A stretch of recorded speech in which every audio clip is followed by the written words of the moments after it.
Hi everyone. I wanted to help you write your paper by focusing a little bit on the language for the Aristotelian appeals, ethos, pathos, and logos, so that you can start jump starting your ideas and you kind of have an idea of how to frame them. So this is like a presentation on different language tools you can use to write your paper.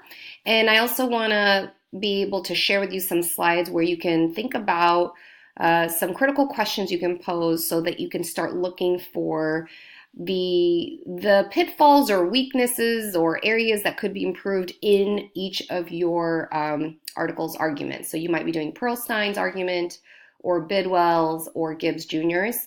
And so just think about that as I go through these slides.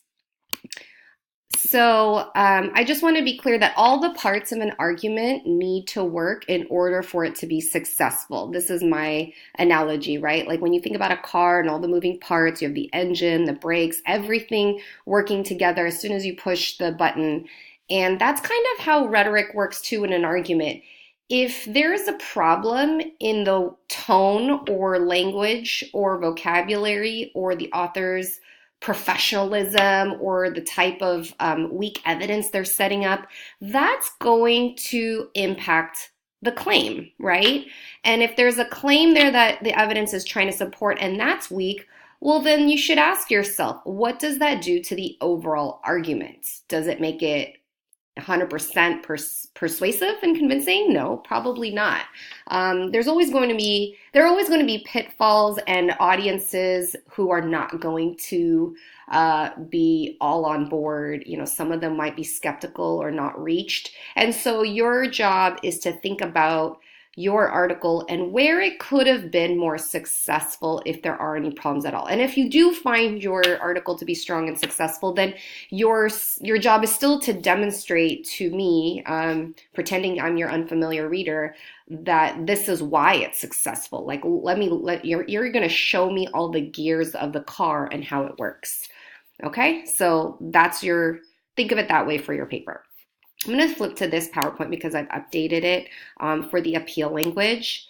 So one way to think about ethical appeal, and again, I just want to remind you that please use plain English in your paper. You shouldn't be using the Greek terms because that'll be a little bit confusing for the way some of you might write your ideas. It might start to feel, you'll avoid redundancy this way if you just stick with ethical appeal and credibility and words like that. So all of these bullet points are in just plain English, right?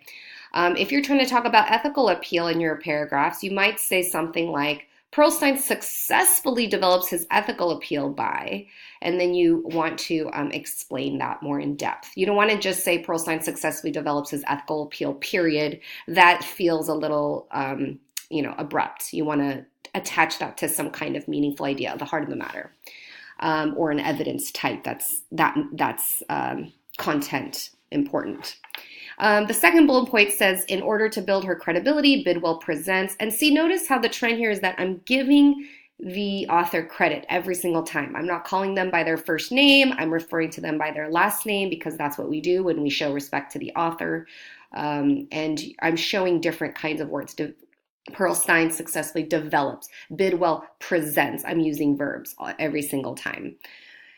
Gibbs creates a strong appeal to ethics when he ... and Bidwell damages / weakens / loses her ethical appeal when she what?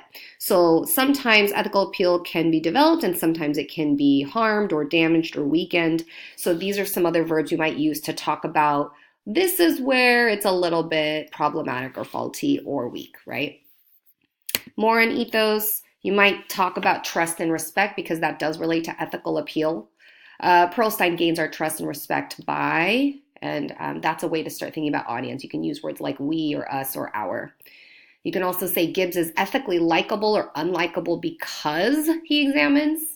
And lastly, you can say not all readers will consider Bidwell's argument to be ethically sound because why? So you're thinking about audience, you're demonstrating that there will be some skeptics who don't find it ethically sound. For logical appeal, appropriate wording for logos. I didn't edit this. I thought I did. Hold on. Okay, so sorry, I had to edit a couple things because this is from an old PowerPoint based on other rhetorical arguments that my previous English 120 classes have studied. So this is updated for our articles for this semester. Appropriate wording for logos. Pearlstein is effective in his logical appeal when he, and so I think words like effective, successful, persuasive, try to find synonyms to keep the language fresh because one of the things that students say is difficult is to not sound repetitive. So that's why I'm showing you these slides so that you can sort of look at these, be inspired, make it your own. Bidwell convincingly appeals to logic by, and then you can let us know what's the rationale or reasoning or what we're supposed to get logically, right? Because Gibbs appeals to our common sense, we are easily persuaded to realize that, and and it's important to think about common sense, right? Like what makes us read something and go, oh, that makes sense, huh? And anytime you have that kind of moment, it might be a really good moment to study for logical appeal analysis. Pearlstein's lack of proper reasoning in this example results in. I really like that language because it's lack of proper reasoning. Maybe you read something and go, what? That doesn't even make sense. And that would be an area you might more academically or formally pick through and show us why it's problematic or lacking in some way. And another slide on logical appeal, you might show critically where something has fault or problems by saying Pearlstein's rationale is problematic here because. So here's some, I hope that's helpful language for you to consider using words not like rationale rather than logic over and over and over again. I like words like logic, reasoning, common sense, rationale. Those are some of the ones that keep things in range. As a result of Bidwell's weak attempt, some readers may have a difficult time rationalizing that. And so that lets us know, again, you're keeping your rhetorical distance. You're thinking about what some readers might not be able to follow. This is going to be, the next two slides are going to be about the pathos appeal, emotional appeal. Bidwell strongly appeals to our emotions in order to what? Okay, so you have to do more than just simply say Bidwell strongly appeals to our emotions, period. That leaves me in question, like what are you talking about specifically? Pearlstein fails to elicit the unexpected emotional response when he. And now here's the word when you use fails. Fails is a word that you want to reserve for when you feel like this is an author who really didn't do their part in trying to persuade us effectively. Like, don't use the word fail, kind of carelessly. Use it when you really mean it, because that really means the author did not succeed at all in the strategy they attempted with us as the readership. Gibbs is successful in drawing out our emotions in this example. And I want to just emphasize here, when you're talking about emotional appeal in your paper, make sure you tie in specifically what kind of emotion: hope, relief, anger, frustration, disappointment. Explain what we're supposed to feel when we read that particular passage or that particular evidence type. This is how you could be successful in emotional appeal analysis. Make sure you specifically describe the emotions that the author intends for their readers to feel. And let us know if it's successful in that regard. Because this emotional appeal may not evoke all readers to respond accordingly, Pearlstein's argument then becomes what? Does it fall short in some way? Is it disappointing, non-persuasive?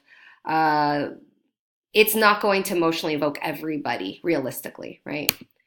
And lastly, for the emotional appeal slide, by using such emotional language and vivid description, Gibbs intends to make his readers feel what?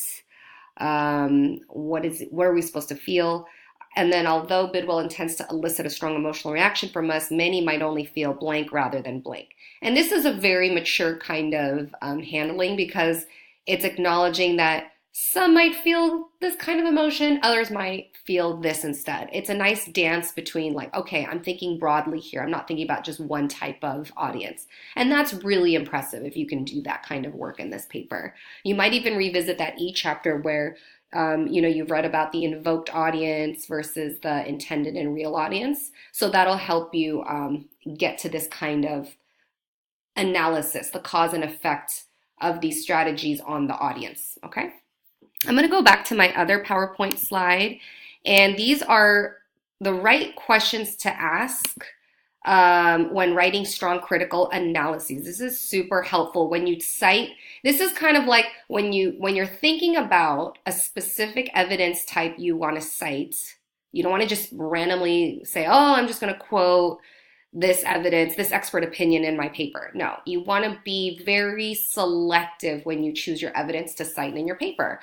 And the questions that will help you arrive at that selection and to critically analyze it is: number one, what is problematic about this evidence or strategy? Number two, who might this convince or not convince and why? So that'll help you analyze, like, if it's not convincing a certain type of group. And number three, what has been included versus excluded, or in other words, left out? What should have been included? You can provide a hypothetical example.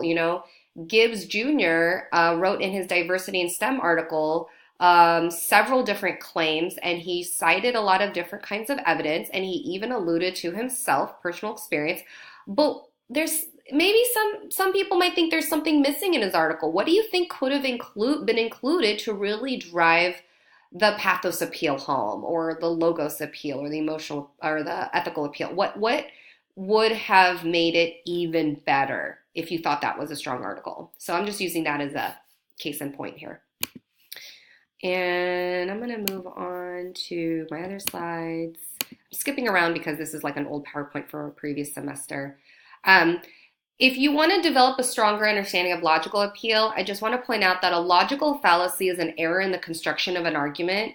So, it's like when somebody says to you, "Don't take Professor X for history. Everyone knows he is too hard."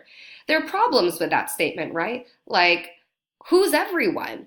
Don't be so dramatic. Like, who's everyone? Where's the proof that he's too hard? And the question here is, well, what's too hard? And why do you think he's hard? Did you get a bad grade? Is that why you think he's too hard? Did you even study? Or do you have some other personal motivation for being critical of Professor X, right? So there's a lot of, vagueness and problems that are, because of the implications and the dramatics of the statement here. You can kind of tease out what some of the problems are. You want to do that with your own author's article too. You read a statement, go, wait a minute, I don't know if that's all perfect in the way it's stated. I'm going to skip around here. Here's that way of thinking about deduction, going from general to specific. Some of your paragraphs will go from a general idea to a more specific example, and here's an example of that. If you say all murder is wrong, and that's the major premise. Hunting animals is a type of murder. That's a minor premise. Thus, hunting animals is wrong. And that's a conclusion, a very, specific kind of conclusion. There are a lot of problems with the thinking happening in each of these statements to get to that logical conclusion. There is a lack of logic in that conclusion because of the faultiness of these other statements that we haven't considered yet, right? That's why it's so controversial as a topic, because there's so many things we haven't considered yet.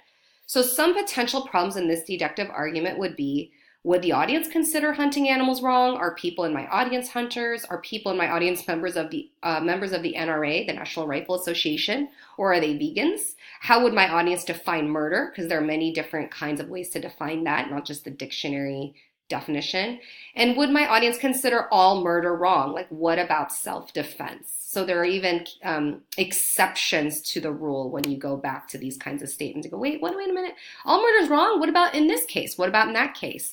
And so start getting your mind primed for that when you try to think about, I don't know if that's really logically sound, what my author is saying.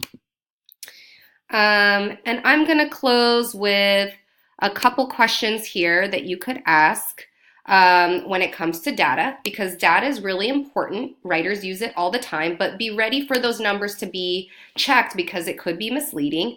Writers who present data in any regard, numbers, percentages, whatsoever, think about how were the respondents contacted, how many total respondents were there, what is the reliability rating of the poll or survey, and you might even ask yourself, who did the study, and where can the reader go to see the complete study, and where does the borrowed material begin and end? So these are things that can help provoke critical thinking and get you going, wait a minute, the author is could have been stronger here in that regard. Thanks. I hope this was helpful.